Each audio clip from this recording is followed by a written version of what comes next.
E hoje tem estreia por aqui. Na nossa série Líderes e Agências, eu entrevisto os CEOs das agências de publicidade. Bom, e para apresentar o nosso entrevistado de hoje, eu vou falar uma frase que me marcou bastante e que ele falou para mim. As boas ideias vêm da diversidade. Com vocês, Fernando Musa, presidente do grupo Ogilvy Brasil.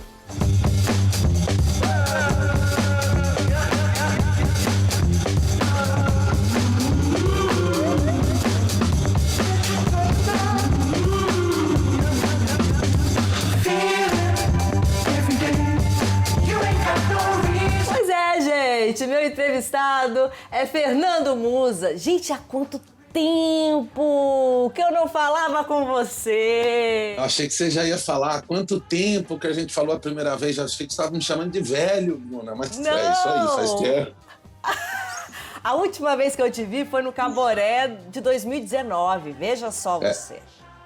Porque é isso, né? 2019, dezembro, quando foi março, paramos todos, né? Março Acabou. De 2020, é tipo isso, exatamente, é por aí mesmo. Vamos falar da relação com os clientes? Eu, enfim, entrevisto outros grandes líderes como você e pessoas que, assim como você, eu acompanhei a trajetória, acompanhei essa liderança, vi desde lá, né? Vi nascer a David É verdade. enfim. E eu queria que você falasse sobre essa relação, né? Nós estamos vivendo uma era pandêmica, mas antes disso, a relação entre cliente e agência já estava um pouco tumultuada. Muitos dizem que houve uma perda de respeito das agências, né?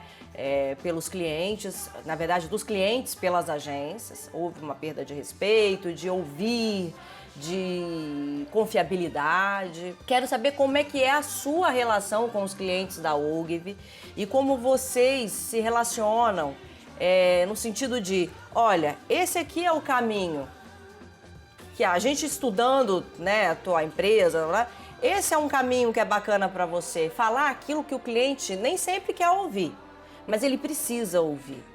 Então, Bruna, eu vou começar dizendo uma coisa que eu falo lá muito dentro da agência e falo lá desde quando eu conheço. Na verdade, a agência não é agência e cliente não é cliente, são pessoas. Uhum.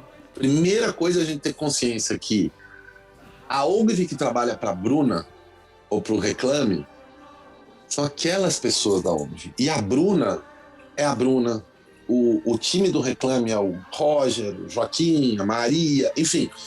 Então são pessoas. A primeira coisa que a gente tem que entender é que nesta relação você está lidando com pessoas que vão ter momentos bons, momentos ruins. Claro que tem uma relação institucional que permeia marcas, agências, mas especificamente no momento da pandemia, eu acho que a gente nunca foi tão próximo e a gente nunca podia enxergar essas pessoas também. E eu acho que a pandemia tem uma coisa que é um pouco polêmico que eu vou falar agora aqui, mas ela bota uma lente muito grande no seguinte, Bruna. O que é ruim pode ficar bom um pouquinho, mas vai ficar muito pior. E o que é bom, ou que a essência já é boa, vai melhorar muito.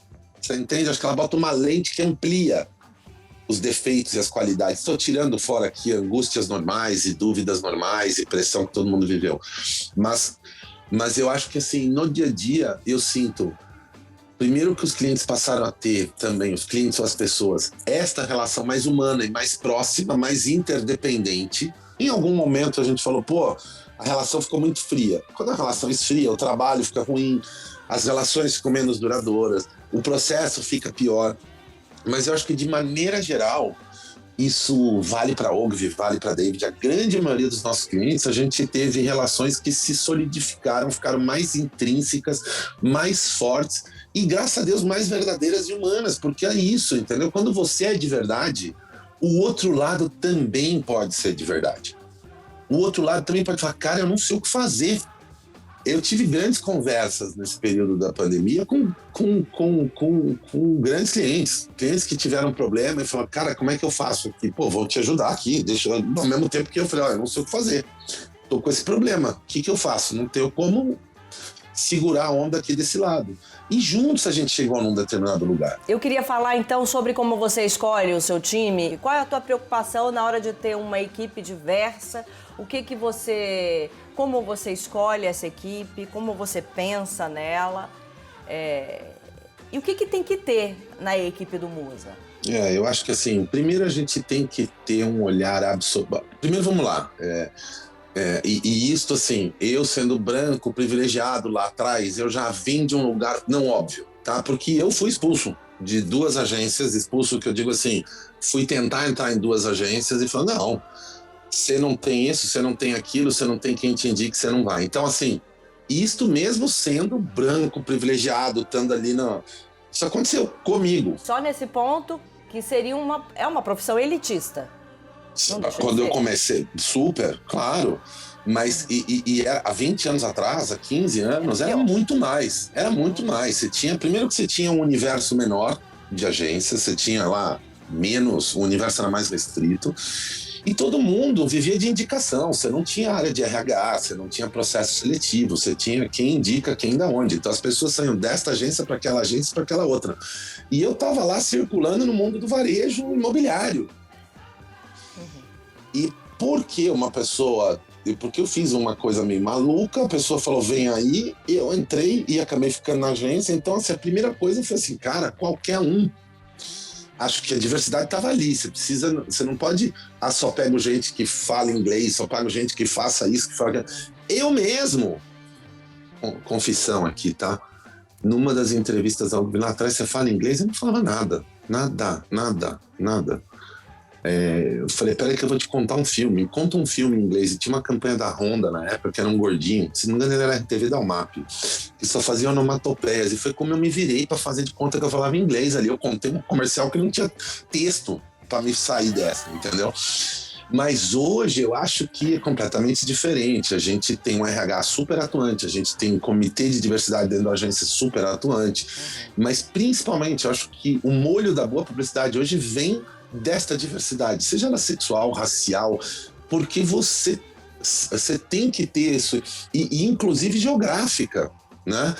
Geográfica no caso do Brasil, não só de estados, mas também de outras nacionalidades. Eu acho que a boa ideia vem das diferenças, não vem daquilo que é igual. Com certeza. Então a diversidade, a mulher, a diversidade LGBTQ, a diversidade racial, a diversidade de estado ou de background é fundamental. É tão fundamental que é isso, talvez o maior neutralizador para você já pensar em alguma coisa onde você já vai ter experimentado as diferentes vozes no próprio processo criativo. Eu acho muito legal. Isso tudo que a gente está trazendo nessa matéria é muito importante, principalmente porque a gente realmente vive um momento no nosso mercado da propaganda, e é legal que você falou lá atrás isso. A gente precisa valorizar as pessoas que fazem esse mercado, né? São pessoas. E para essas pessoas conseguirem trabalhar, precisa deixar essas pessoas trabalharem, né? Precisa confiar nesse trabalho. E Bruna, precisa ter um líder que dê espaço para isso. E olha como é antigo isso. Mais uma frase do David Ogilvy, clássica, porque assim, você vê, o cara falou isso em 1960, tá? Pois é. 59, 60. Tem uma frase dele que era o seguinte, que o maior ativo nosso entra e sai pelas portas todos os dias. Hoje em dia a gente entra e sai do celular todos os dias, ou no Zoom, ou no Teams, ou no whatever. Mas hoje ainda não temos a porta para entrar e sair, né? Mas nosso maior ativo é esse. Então vamos lembrar que a tecnologia é commodity. A informação é commodity. Pode ser, né? Claro, a tecnologia se copia, se faz, se chega lá. Quando eu digo commodity, eu estou de novo generalizando. Mas generalizando para fazer o ponto. Assim, o que não é commodity? É esta coisa, nesta equação toda de qualquer canto da vida que você pode colocar, que é o ser humano, que é a criatividade. Então eu acho que é mais simples. A gente tem que, de novo, eu acho que se tem alguma coisa que eu coloco muito forte no dia a dia é tentar dar esse olhar mais humano mesmo e ver a importância desta questão humana no nosso negócio, entendeu? Cara, o nosso mercado vive de ideia, vive de gente. A gente não pode esquecer disso, entendeu? De ideias que você olha e fala assim, caralho, como é que essa pessoa pensou nisso, entendeu? Como é que essa ideia foi pra rua? Então, quando você vê uma coisa muito boa, você começa a pensar como é que foi o processo, como é que não foi. Desde a produção, pode ser uma ideia de tecnologia, pode ser uma coisa da marca que aconteça, pode ser uma experiência de loja. Aqui eu não tô falando de filme, não tô dizendo meio nem formato, aqui eu tô falando sobre coisas que te deu aquele clique e fala, meu, isso aqui é muito bom, entendeu? Isso aqui é bacana, isso aqui vai gerar alguma coisa ali na frente para as pessoas, para aquela marca. Então eu acho que é um pouco isso, eu tento ser esse cara que defende isso, entendeu? Porque eu acho que faz falta a gente ser crítico de boas ideias e buscar mais e melhor. Tá aí, entendeu? A história de Dove foi feita e está sendo feita assim. A história de Burger King, assim, quantas marcas se fizeram a partir de grandes ideias? E eu acho que é isso que o mercado não pode perder, entendeu? A gente não pode perder esta ambição. E isso aí que é o nerd da publicidade que eu digo, entendeu? Ideias que evoluem e trazem coisas novas, sendo originais, né? Não é só criatividade, acho que a originalidade é importante aí. Qual que é o mais difícil para você como líder? Qual é aquele pedaço que dói? O que é mais difícil em ser um líder? Primeira coisa, assim, liderar é tomar decisões também, né? Então, assim, e você sabe que essas decisões têm consequências para as pessoas. A gente tem que tomar cuidado porque um líder, ele é visto a partir das coisas que ele faz. E tem pessoas que te olham e só tem aquilo. Elas não têm, de repente, o convívio mais perto, não te conhecem por inteiro. Então você tem que tomar cuidado para deixar muito claro, acho que esse é o maior desafio, deixar muito claro para todo mundo, para aquela pessoa que você tem um nível de interação menor até aquela que você tem uma interação maior, o exemplo correto, não do fazer certinho, é o exemplo correto de mostrar quem você é para todas essas pessoas. Pessoas saibam qual é a tua essência, porque é a tua essência que vai ajudá-las a formar essa cultura da empresa, a trazer isso. E essa pandemia veio aí para provar que falar que não sabe é o primeiro passo de ser um bom líder. Querido, quero muito te agradecer em meu nome, em nome de toda a equipe do Reclame, de verdade, muito obrigada. A gente tem uma grande admiração aí, tanto pela Ogilvy como pela David, e sobretudo pelo teu trabalho, e a gente fica mais honrado ainda de há tantos anos, há 17 anos, a gente poder acompanhar de pertinho, viu? É verdade. Eu que agradeço, Bruna, bom falar com vocês todos de novo. E faz falta estar junto, né? Faz falta a gente estar se trombando por aí. Mas logo vamos estar, logo se Deus quiser, a gente vai estar de volta aí fazendo o que a gente sempre fez. Beijo, obrigado e sucesso sempre para vocês. E ainda bem que o mercado, que existe o Reclame, que existe outras plataformas para falar do mercado. Eu acho que essa preocupação com o que eu estava dizendo do ecossistema é super importante.